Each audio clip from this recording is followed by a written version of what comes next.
come we don't have a floor manager? Well, you, The floor manages itself pretty well. either that or I was going to say they're down on the job.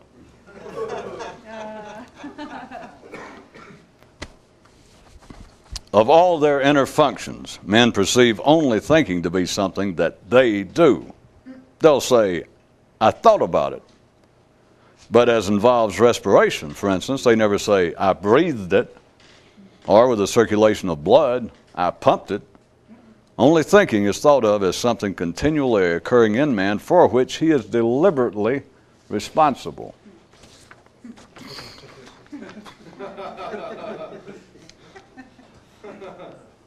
Life is arranged in the mental realm so that if you figure out what 2 and 2 equals, you get to go on and calculate the sum of 4 plus 4.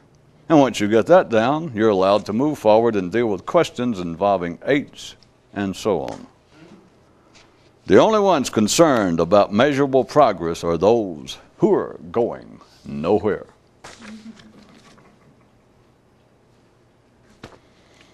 The size of a lion's stomach is the size of his universe.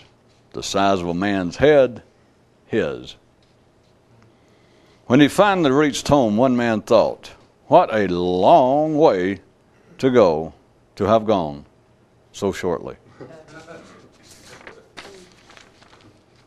It is those not yet comfortable with their civilized state who look upon the crude customs of primitive people with envy. Although most people quickly forget about it, as soon as everyone is born on this planet, local conditions whispers this piece of important info. You've got a mouth, and you can talk about anything you want to. What I mean is that you've probably forgotten you were told that, not that you've forgotten to do it. A viewer writes, I think you pick on talk far too much. For if most of us didn't talk, we wouldn't know what we think. Yeah. And even though the correspondent is correct, what is even more interesting is that he finds nothing particularly curious about the situation as he describes it. When the simple truths about life strike men as unacceptable, they will concoct more complex ideas in which to conceal them.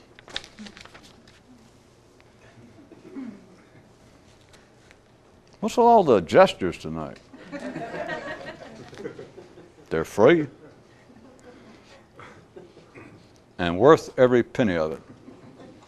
It's said that on one world the creatures are born already fully developed and outfitted and are immediately handed a mirror so they can look at themselves and complain, you don't expect me to wear that, do you?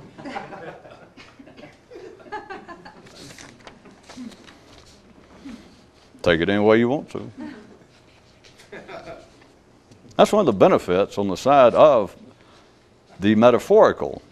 Just according to how it strikes you, you can take something as metaphorical, or if it is not riding very much across your pecker, you can take it literally.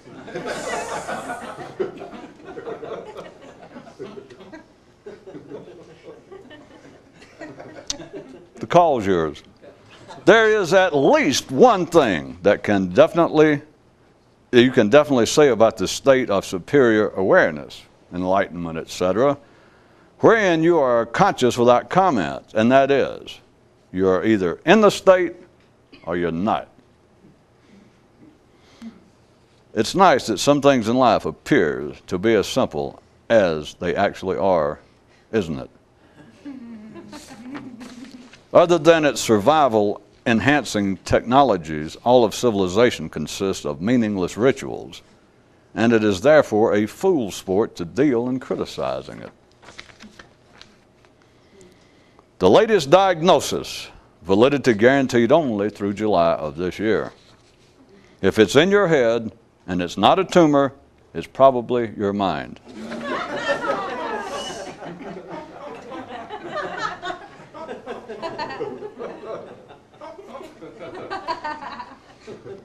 Those with complex and elaborate explanations of life have no idea what's really going on. Man is the only creature fueled by twin energies, a mechanical physical one and a mental willful one, although they are both mechanical and physical. So I guess it turns out that man is the only creature being fooled like he is. The truth about mystical teaching is that it has nothing to teach. Moses so said to a group of interested listeners, "Even though I cannot take you to the promised land, it is certainly my wish that you finally visit there so that you then know what all of this fuss is about." A man had a garden, but it wasn't his garden until he made it so.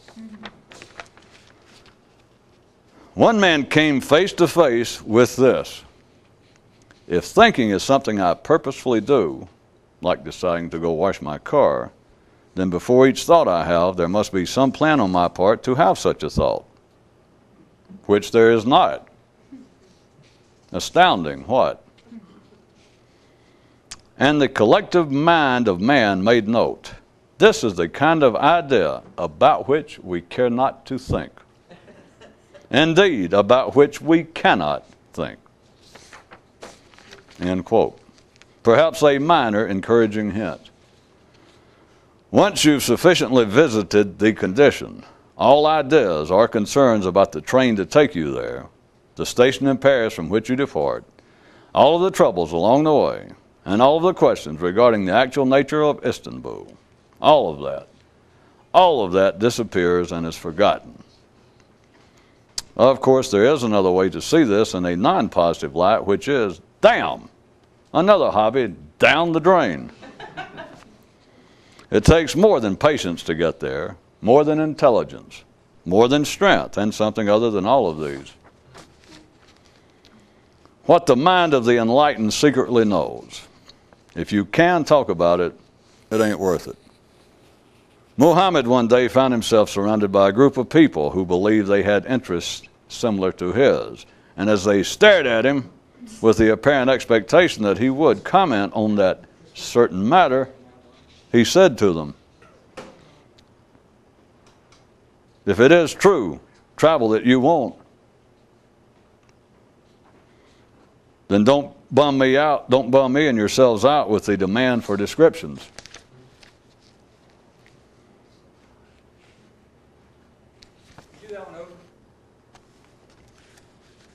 What the hell is the conversation? Lost the camera. Oh. What are you going to do? We're fine. Cable back in. What the mind of the enlightened secretly knows. If you can talk about it, it ain't worth it. Muhammad one day found himself surrounded by a group of people who believed they had interests similar to his, and as they stared at him with the apparent expectation that he would comment on that certain matter, he said to them, "If it is true travel that you want, then don't bum me and yourselves out with the demand for descriptions."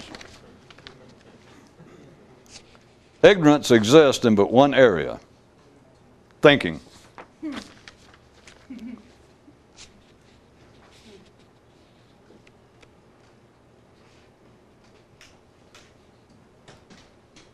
Huh? Still on. Things are arranged so that if you're normal, ordinary, and civilized, you're supposed to concern for your fellow man and be prepared, if not anxious, to help him, particularly in non-physical matters. But as natural and apparently admirable as this be, it is solely for the benefit of collective humanity and of no specific assistance to the individual, and is, in fact, for the few, of potential detriment. Trying to save drowning men who are not actually drowning is worse than a mere waste of time. All acts that encourage a blind man to be even blinder are to be avoided. You can stick your tongue out at your stomach, at your face, at your sexual parts. But what you cannot do, leastwise not to any discernible end, is to make fun of your mind, if you're everyday people. In an attempt to reverse, or at least combat, what appeared to be a certain inevitable tendency, one man began referring to his twit as "you silly thoughts."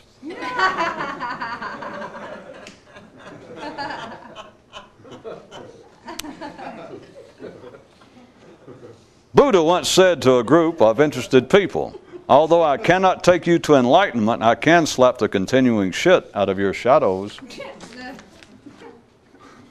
Things you can watch for.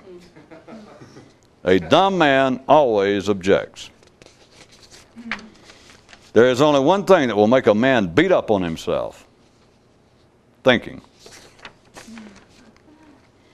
To be fascinated and or critical of the world of human activities is to be captivated by the same song sung over and over again with continual minor variations. It is no wonder that the city is such an endlessly frantic and noisy place. It must be to survive. Ergo, if you can see it, consciousness of the situation is never in fashion. Where creatures are not disturbed, they seek no explanations. Once he finally realized that there is no cure for death and none for stupidity, this one guy thought, well, hell, there ain't no cure for anything. Yeah. And his feet thought, where you been?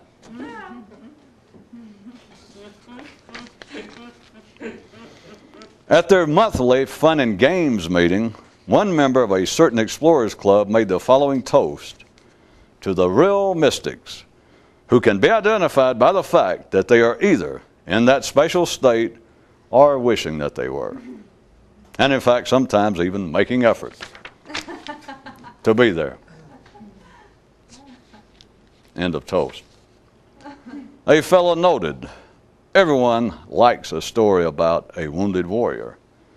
And someone asked, is that because everyone likes to think of themselves as a warrior, or because everyone enjoys the idea of being wounded? Exactly, he replied. And they all went home happy. After a lengthy attempt to describe to his son what he meant by indifference, the lad brushed him away, saying, it doesn't matter, I don't care. And they both savored the sweet smell of private success. There is but one form of subterfuge: thinking. All conditions are conducive to a man's awakening, no better and no worse than any other conditions. For the true inner pilot, it's always a good day for flying. A man had a garden, but it wasn't his garden until he began to grow his own. Alert, alert, caution alert. The mind gives no warning. Just having one should be your warning.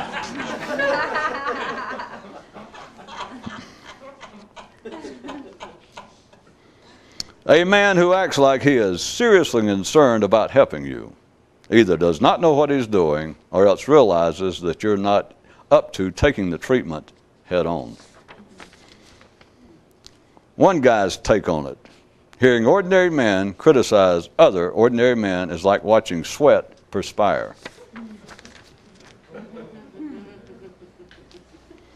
One man used to play a nostalgia game he called "Where Are They Now?"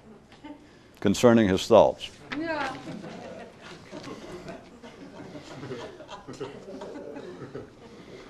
Consciousness without comment is like jump ball in the mental game, but one which never falls back to the floor.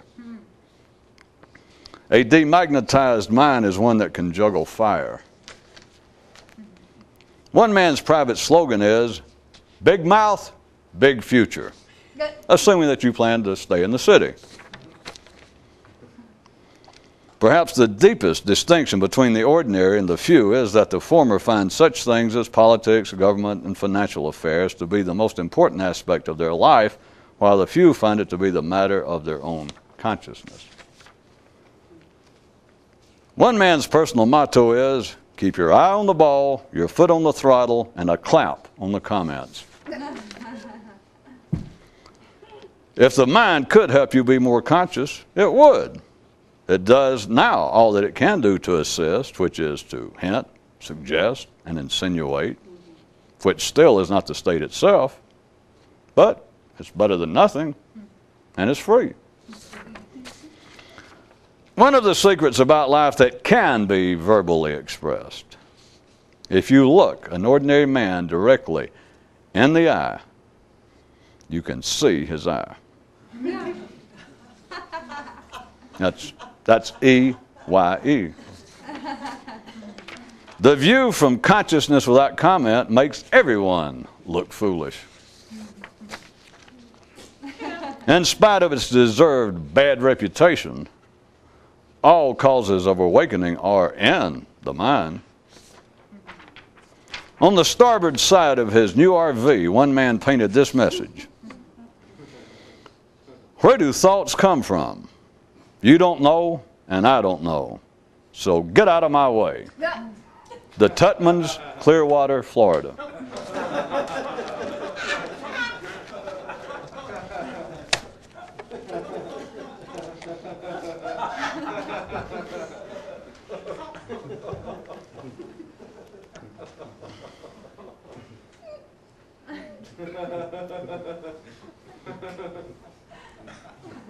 I see they have friends here.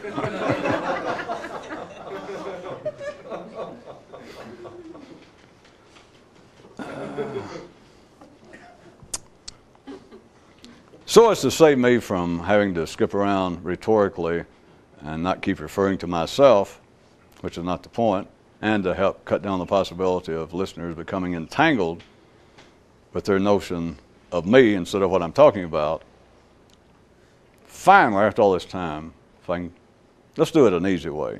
I'll refer to a third party, unnamed, but this unnamed third party to whom I shall refer, I give you my solemn assurance that I know the man full well, and everything that I may say about him, I know to be a fact.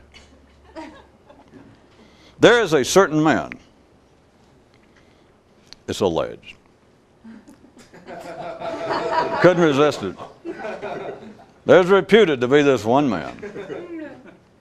Myth tells, one man who knew what was going on in life, and at times I'll put in his mouth even that he used the term the secret of life and etc. And in the same way that you've heard here and you've read and heard from other sources, whether they understood what they were saying or not, being of no particular consequence, but the fact that there are either certain things or the one certain thing about life can never be revealed. And the crude terms in the public marketplace being such notions as the enlightenment cannot be described. What people see is not subject to a verbal detailing. But this guy took partial acceptance to that. That there are things that can be said. But here's a curious part. Curious in a very substantial manner, may I suggest to you.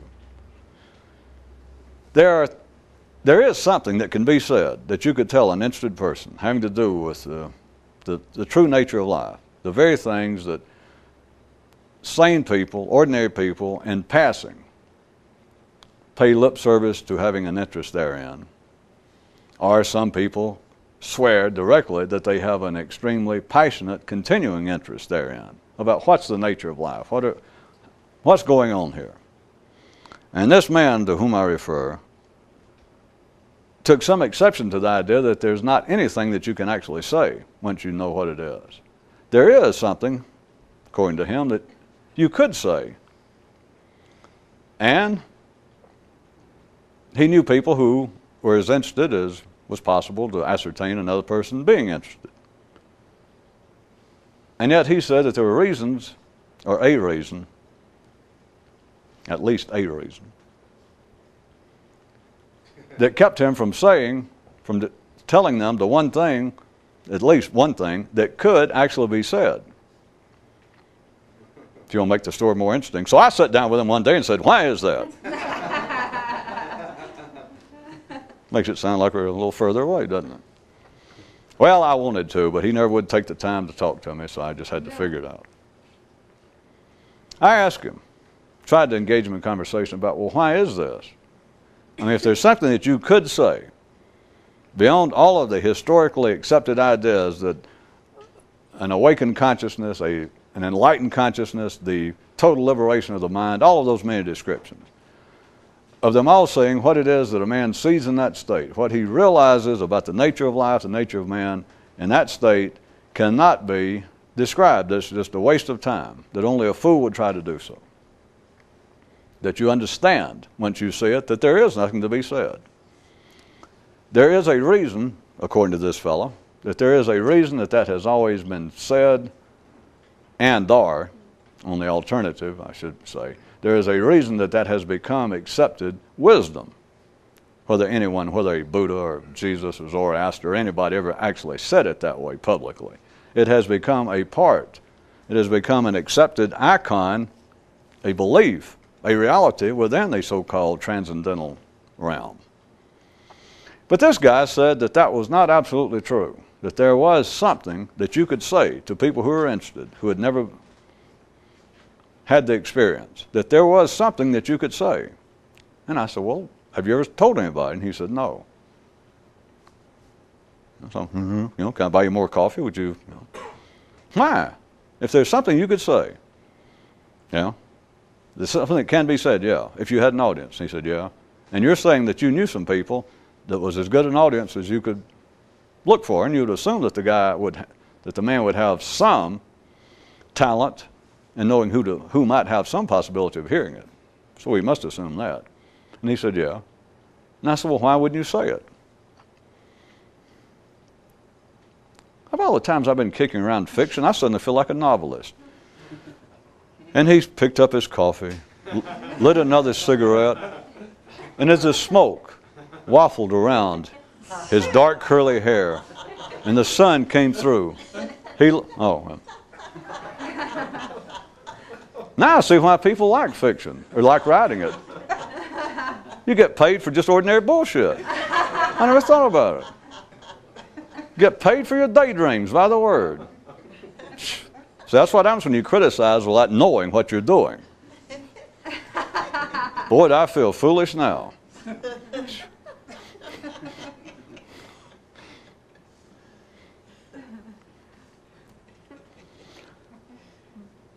I asked him why. Here we got two possibilities. He either told me why, and now I don't want to tell you, or else he told me why, well, there are three possibilities, and I don't know how to tell you, or, well, no, actually four. Or he didn't tell me, and I figured out, well, that's silly. Or else he told me, and when he told me, I realized why he never told anybody. So there you are. We got three possibilities. You want to take a vote as to which one you want me to work with. There is a purpose to this, as I assume all of you know, an individual purpose.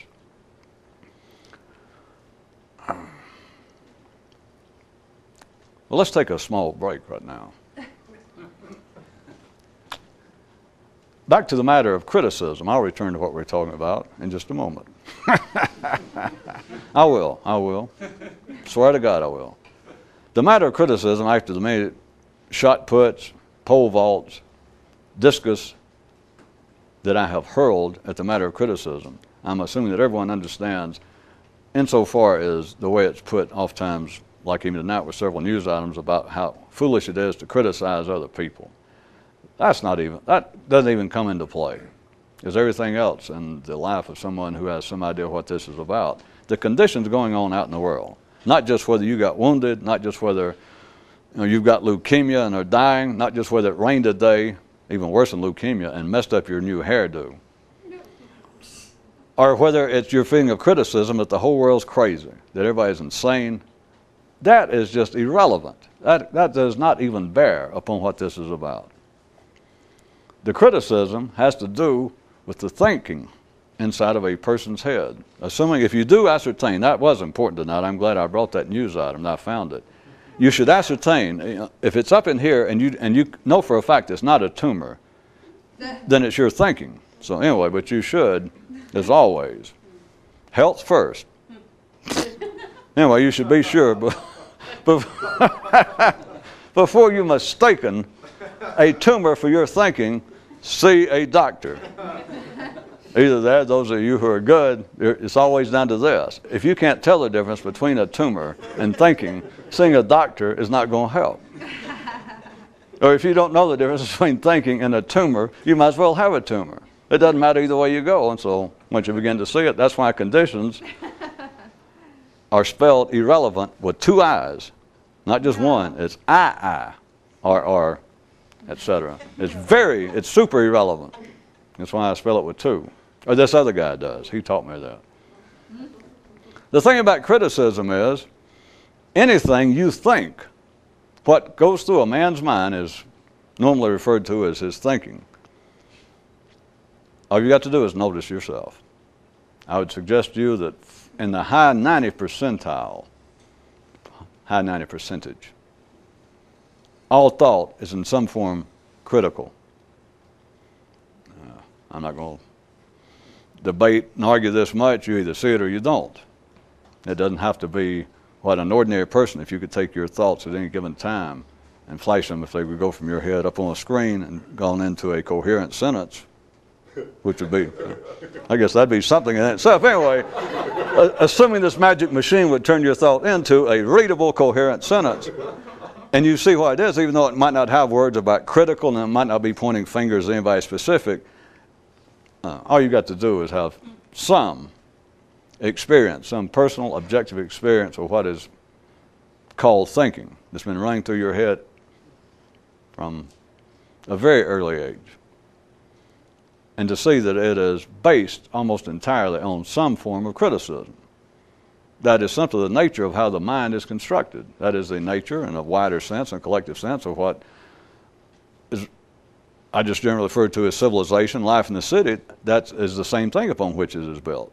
When you have something that has a non-physical, a non-biological survival basis, in other words, something that is, in the ultimate analysis, irrelevant, it's not absolutely necessary. Once you're dealing with that, then all, quote, progress in such an area is in some form illusion expanded.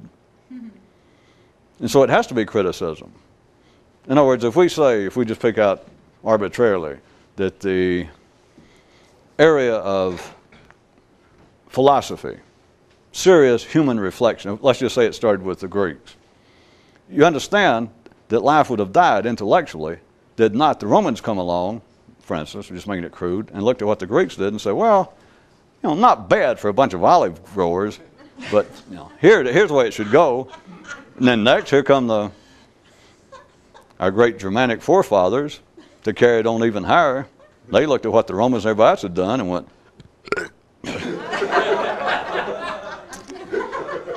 kind of ruined the sequence. I shouldn't have done that. The Franks came in. The point is, I couldn't resist. Couldn't resist. The thing is, when you're dealing with an area that is not absolutely de rigueur for physical survival, it has to be a constant process. One way I'll just picture it for you is on this barren plain, men began to build cities. Civilization started, the intellect started, and civilization being in each individual man's mind writ on a collective scale. And the only way it grows is the city is completely, the city and cities are continually being destroyed, razed, and I say destroyed, they're at least attacked. They at least are assaulted to the point, and sometimes they apparently are destroyed, but they're continually rebuilt. That's the way it has to be. If something is biologically of a necessity, like eating, no one has yet improved upon eating. And humanity has had as long to work on that as they have philosophy, fiction. No one has improved on screwing. The sexual act has never been improved upon. Sleeping. No one has found any way to improve upon sleeping. It's just, so there you are. But when you're in areas beyond just about those three, anything that is an absolute survival necessity, after that, it has to be a matter of fashion. It is a continual, which some people, you can see in the midst of it, it opens itself up to some quite ordinary criticism, because people in the midst of it, I'm talking about people not any more conscious or comprehensive than their neighbor, it's easy to turn around at life and make fun of it. Make fun of the apparent, quote, progress, the positive changes. But it has to be. It's not a matter of whether it's positive or negative. That's just part of the process of it being destroyed and built back up. Because from somebody's view, oh, we lost everything. Oh, we went astray when we did so-and-so. And then somebody says, boy, it's a good thing that we got away from so-and-so. That would have killed us. Neither one is correct as opposed to incorrect. But the thing is, when you're in an area that is non-survival based, there's less than absolutely necessary, it has to be continually run back out on a catwalk for this year. It has to be continually, you have to raise the skirt, lower the skirt, raise the skirt, lower the skirt, make it a dark color, make it a light color, make it a dark color, make it a light color, raise the skirt again. Yeah, it's been, lower it, now darken. That's it. And only a fool, that is, an ordinary person, believes himself a serious social observer, a critic with a capital C. And to look upon all of this meaningless bullshit and find it worthy of criticism. So that's the fun, that's the overlooked fun of it all. That's one way you can look at, by the way, if you never thought about it, the public forms of mysticism, occultism, New Ageism as it's called now. There are two ways. As always, it's not seen this way, but I assume some of you will get there. Two ways you could look upon the relationship between occultism, mysticism, New Ageism, throughout the ages, whatever it was called. Between that and organized standard religion. You can look at it two ways. Those involved with New Age and occultism have always looked at it this way. Their view is that the attempt, the mystical attempt, is an attempt to improve, to correct the shortcomings of religion. Right? But another view is, in other words, it's superior. It's superior in its attempt that it is here to correct the flaws, to fill in the missing blanks of religion. So on that basis, you don't go any further, just even theoretically. You can go, well, that's right. And that, from that view, then mysticism, just in its commonly conceived of definition, is superior. No offense anywhere, but it is superior to religion because it is here attempting to improve upon it, to correct it. Okay. There is, however, another way you could look at it. That it's stupider than religion to try and reform something that's stupid to start with. I thought everybody'd love that. I could use other examples, but it's a great one. It just popped up tonight. You don't get it? That you can, in either way, this is no sarcasm for those of you just tuning in. It's not cynicism. It's not sophomoric Mad Magazine time. But I'm taking mysticism from one view has always been, and claimed to be, those who are publicly involved, has always been pointed out that it was not simply the antithesis or not the opposition to organized religion, but was the attempt to expand it. It was the attempt to either correct its flaws or to fill in its missing parts. That it was actually good that it was here to try and pull religion up and straighten it out.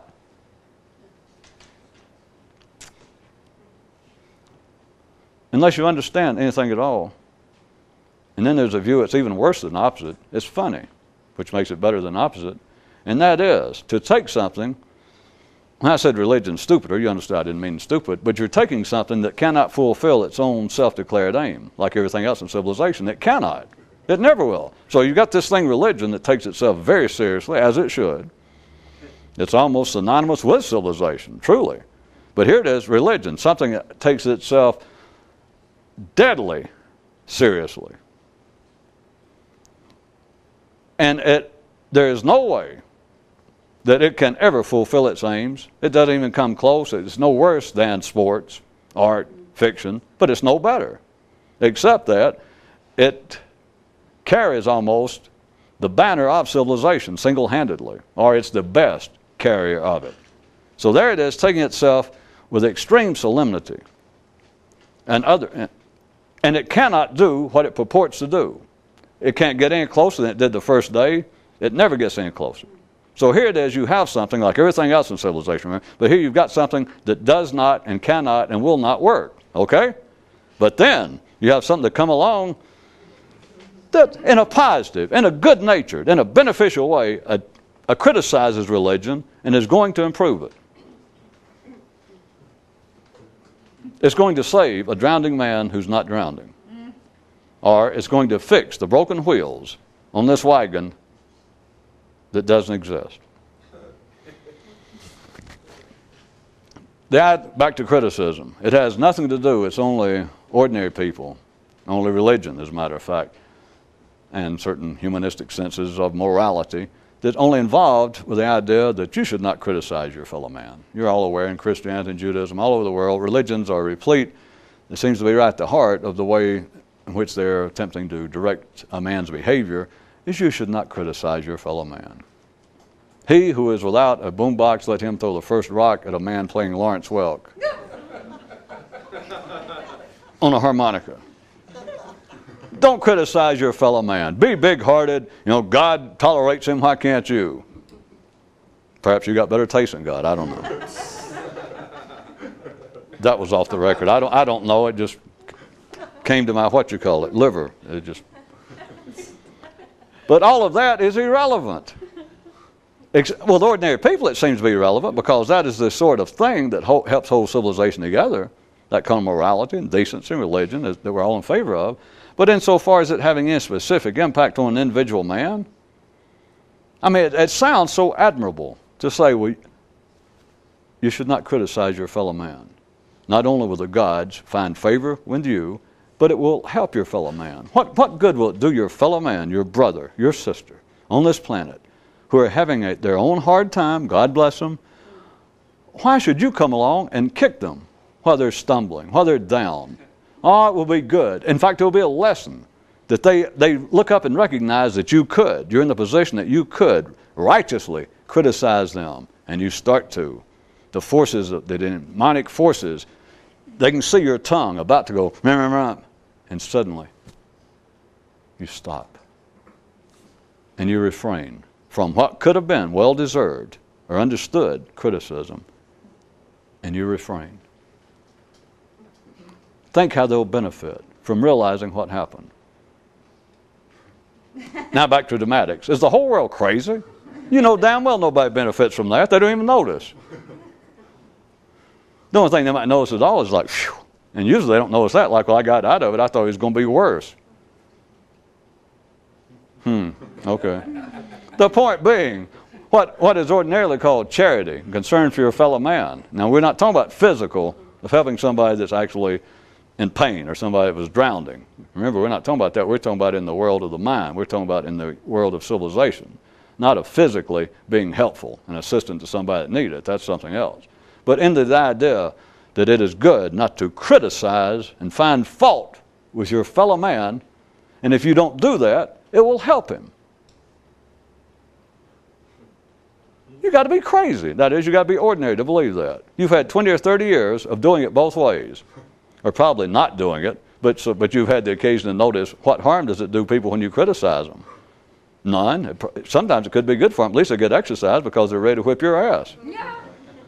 The point is, whether you criticize or don't criticize an ordinary man is, how do you spell moot? M-E-A-N-I-N-G-L-E-S-S. The whole point, that, of course, as always, that is the public manifestation, that is the common understanding of the urging not to engage in criticism. It's irrelevant. To them it seems relevant. To them it is relevant. But to a man who's trying to understand anything, it's not that the people are fools. You simply look upon it and see in the individual case. Look at yourself. You've had yourself all these years. What good has criticism done you, or the lack of it done you? All you got to do is see, and you see it's irrelevant. At the time, there might be a few words pass. There might be something said such as, well, I appreciate you saying that, or you might tell somebody, hey, bug off. And it seemed to have at least that much significance, but just like that, it's gone. The real significance to it all has to do with a man's own thinking. To find out that anything he thinks, let's go ahead and scrap that high 90th percentile. I know this doesn't sound right. Any comment that the mind has compared to consciousness without comment, anything the mind has to say is critical. if you followed that literally, you'd be within your rights for your mind to go, well, I can follow a lot of this, at least metaphorically, but that can't be true. It can't be that everything the mind says is critical. Yeah, it is. And I can tell you better than that. Everything the mind says is bullshit. Compared to consciousness without comment. That once you've had the experience, then once you've sufficiently had it, you see it for yourself. There's nothing else to say. And that doesn't mean that you'll never have another comment. It doesn't matter that you'll find yourself back in Paris, back in the same old state, back next to Buddha, and both of you looking at each other like, God damn, here we are again.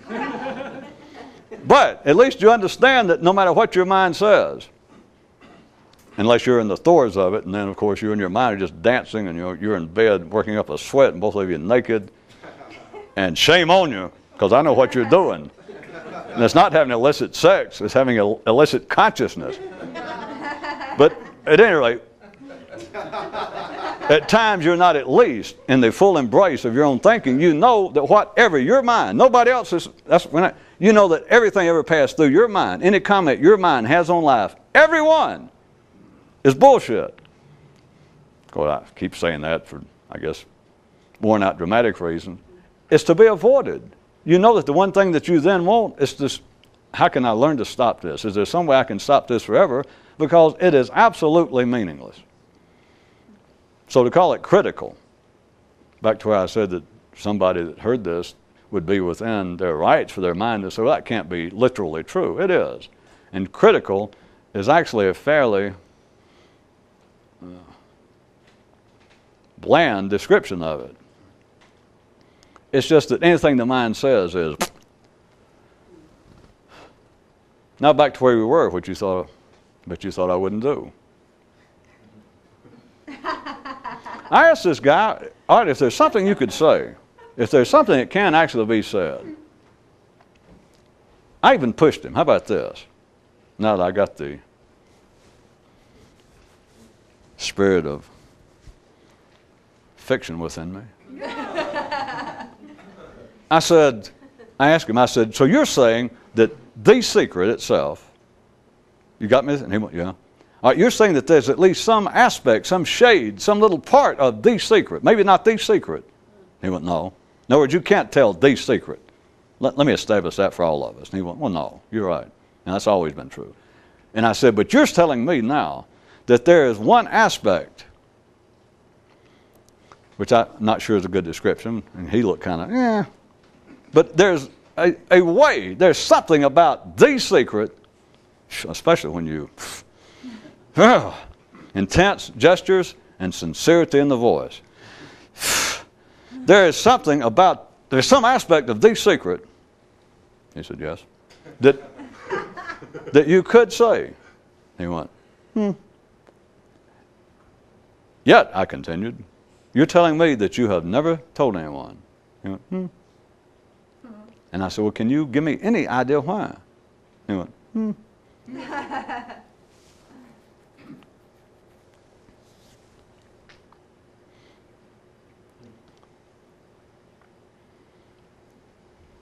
A man came face to face with this. He said, if thinking is something that all men, but that I purposefully do,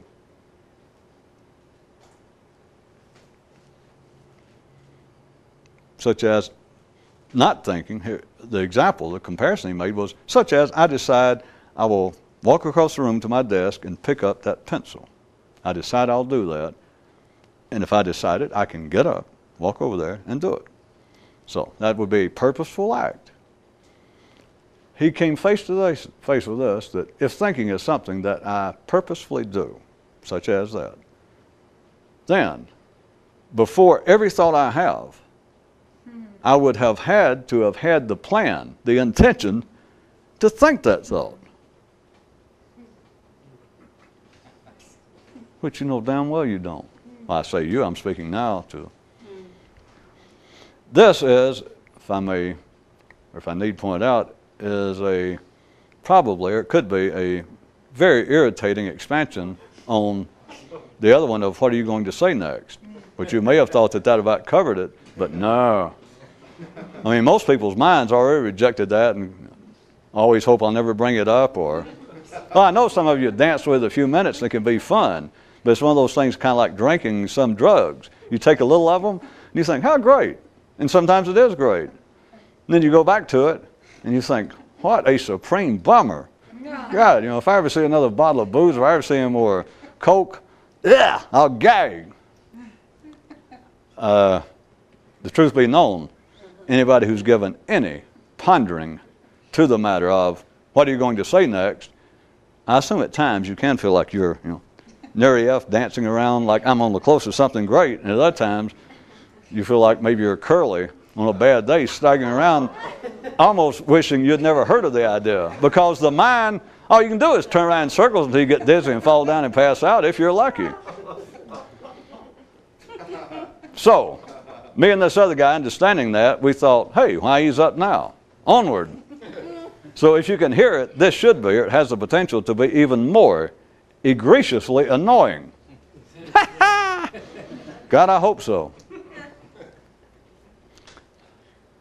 So don't take it as just being the same now. Consider it. The man said, if thinking, you're thinking all the time. There's what people call thinking. And there was another man tonight where they were written on 2 different pages. I'll leave it up to you whether it was 2 different people. It's not important. But one guy said, he noted, thinking is the only thing that men say that they do of their internal functions. For instance, when it comes to respiration, people don't go, I breathed it.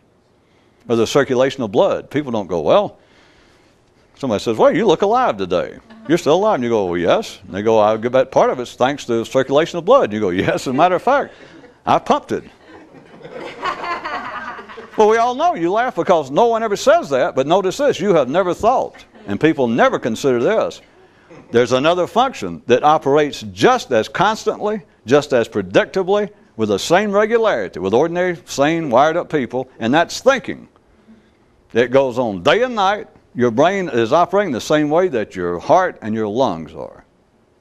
But what goes on in the brain, as opposed to the lungs and the heart, amongst others, what goes on here is the only inner function in man to which he ascribes his own purposeful involvement. That, well, I thought so-and-so, like I did it. All right, back to the first guy. He came face to face with this. If thinking actually is something that I do, then before each and every thought I have, if it's something that I willfully, purposefully, intentionally do, I mean, this is not philosophy. This is not anything strange. Oh, it may be mind-breaking, and you may throw some of that rotten fruit up here again, which is not bad because I'm running out of snacks anyway. The larder is as bare as an attorney's compassion. Date book. The man said, if thinking is something that I do, because I say I thought so-and-so, it's going on, but it would have to be. This is not open to any discussion. I mean, I know the mind really can't do much with it if you're ordinary. If you're ordinary, can't do anything with it, other than perhaps say, well, that's kind of an interesting conundrum. Some way you twisted the language around, but, that was kind of cute. I got to go. Because you can't do anything. But here it is. If thinking, says this guy, if thinking is something I do, which you, all of your life, you've been saying it. And even some of you, I got a strong feeling, are going to get a glimpse of something in the next 2 or 3 minutes before this is through. But also notice, not to give you the blues, but notice. You can get a glimpse of something that might make you go, wow. And even you then go, what time is it? Yes. Can you hold your breath forever? Can you stop the heart from pumping forever? But back to the man said, if thinking is something that I do, which I constantly say it, him and everyone else, people continually say, I believe, I think, but they're saying, I think. I think so-and-so, that I do it. And to say I do it, you don't have to put in the modifiers that I willfully do it, I intentionally do it. I did that just to clarify it, since it is now just such a mechanical part of the language in our thinking that no one ever analyzes the term, I think it. I think so-and-so. But what you're saying, without any doubt, this is not open to question. I'm not twisting it. Not yet. To say I think means that you intended to. And so this man came face to face with this finally. He said, if thinking is something that I purposefully do, in the sense, and this is a perfect example. We are not torting similes and metaphors and comparisons. If a man, there you sit and you think, are there things I can purposefully do in life? And you go, yes. That right now, in fact, how do you do it? How do you do something that you wouldn't ordinarily do? How do you manage to go wash your car? How do you manage to get up and go answer the phone? How do you manage to get up and go, I've got to vacuum this floor. I got to clean this house. It's horrible. It's gone too far. How do you do that when you don't need to do it for survival? Your body can look around and just trash pile up in the house. I assume you know this. It's not very important, except for the sake of comparison. From the frontal lobes down, from the midbrain down, below the neural level, your mind would never get up and clean the house. I mean, your body sure as hell would never go wash your car. If the body could in some way be as conscious as the mind and be verbal, you must know this. That's why you must make yourself. Or let's go to the gym. Let's go for a run. And your body goes, yeah. If it were not for your mind, I assume all of you know this, do you think you would have ever done 1 second's worth of exercise in your life? If you do, God, are you dumb? Do you think you would have ever washed your car, cleaned your house, got a haircut? None of that. You have to purposefully do it. And it has to come from here. So the guy said, if thinking is something that I do, that men do, I continue to say, I think it, I thought that. And if you're not saying it, you think it to yourself. Well, I think so-and-so. And you take what's going on, that you're doing it. The guy came face to face. There are things that we can obviously compare them with, faithfully. That I can decide to do something willfully. And the unsaid part is what I just went through that I didn't include in the news item. To get up and to do something that is non-essential. Like, well, I will go wash the car. You have to decide to do it, but then by every observation, that decision works. You can go, all right, I've got to. And right quick you think, well, where's the bucket? Do I have enough soap? If I got any clean towels? All right. And you can go, all right. And you get up out of your chair, and you can go do it.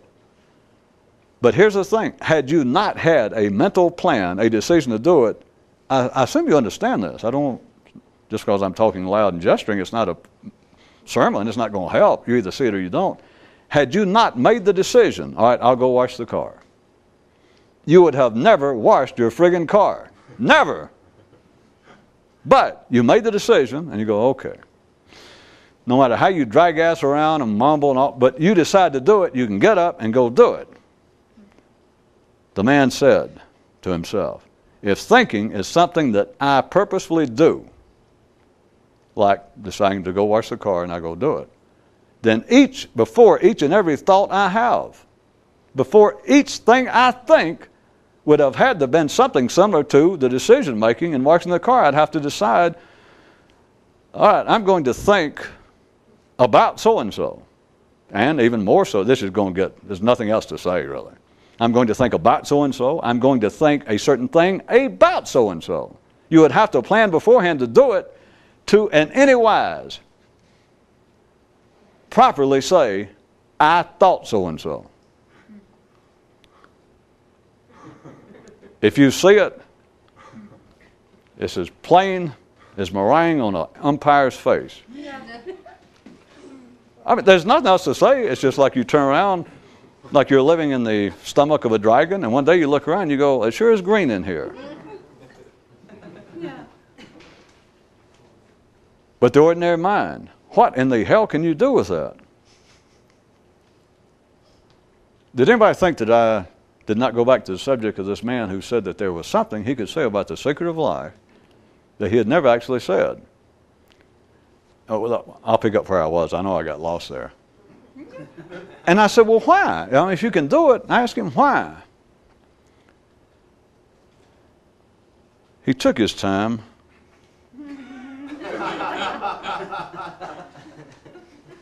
He looked out into the increasingly dark of the evening, he looked about the small coffee shop, and he stroked his beard in a somewhat thoughtful manner and said to me,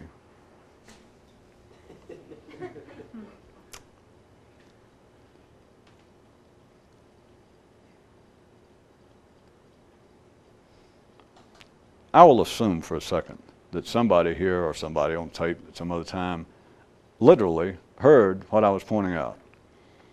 As always, not to prove that I'm correct, but you need to notice on your own, even when you see something like that, notice your mind is like juggling fire. Trying to. It is like attempting to hold your breath for friggin' ever.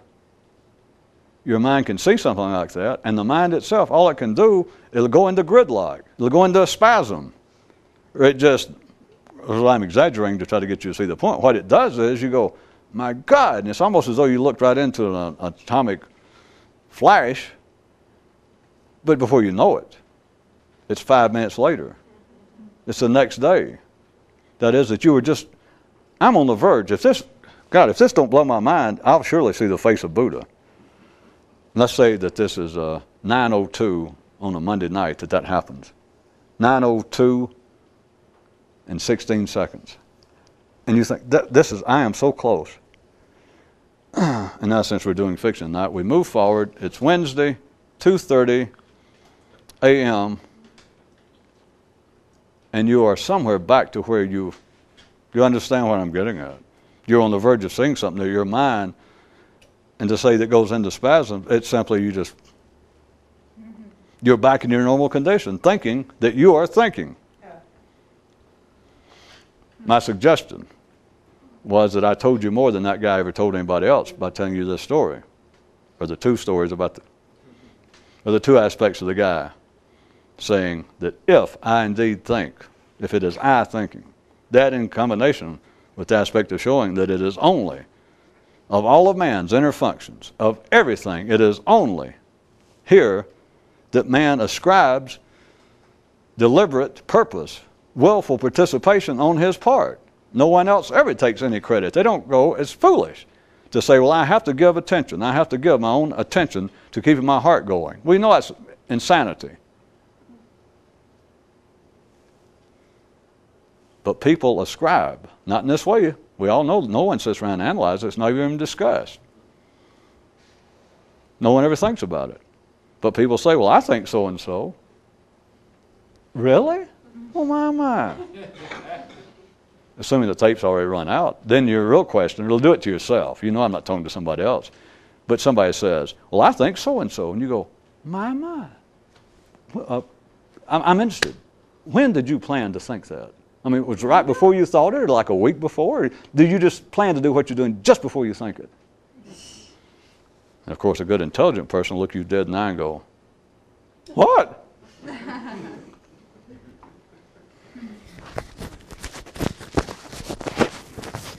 Huh?